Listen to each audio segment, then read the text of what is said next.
డబ్బులలో చేర్చి ఒక యాదాద్రి పార్టీలో ప్లాంట్లోనే 29,000 54,000 కోట్ల పెరిగింది. భద్రాద్రిలో 10,000 కోట్ల కుంభం. అలా సగం వాటా కేసీఆర్ కుటుంబానికి వస్తే సగం వాటా జగదీష్ రెడ్డి. ఇవాళ తినడానికి తిండి లేని వాడు, మోటార్ సైకిల్ లేని వాడు.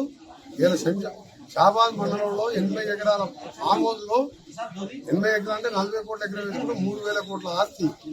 ఆయన ఉండే ఇల్లు నాగారంలో 50 కోట్ల ఇల్లు. 3 మర్డర్ కేసులు ఉంటే మొన్న ఒక మర్డర్ కేసులో కొట్టేసిండు. ఆయన గ్రామ బహిష్కరణ సూర్యాపేట నల్గొండ జిల్లాకి వెళ్ళి కూడా గతంలో బహిష్కరించిన వ్యక్తి.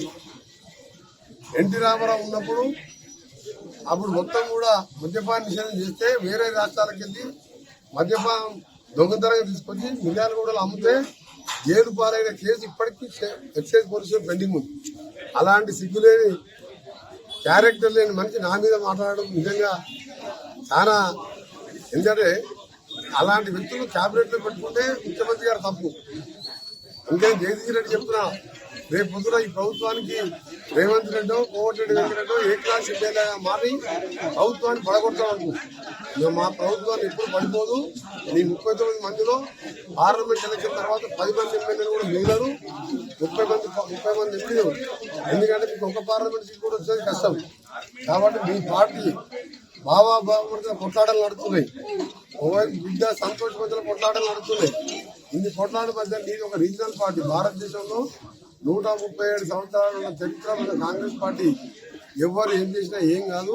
సోనియా గాంధీ ఖర్గే నాయకత్వంలో అందరం కలిసికట్టుగా ఇప్పుడు 64 సీట్లని మీ అందరూ కూడా సగం మంది జైల్లోకి పోయేది ఖాయం. మిగిలేదు ఎవరు లేరు. మొట్టమొదటి వేసి కేసీఆర్ కుటుంబంలో సహా పోయే రెండో వ్యక్తి ఎవరా అంటే యాదాద్రి ప్లాంట్లో జగదీష్ రెడ్డి.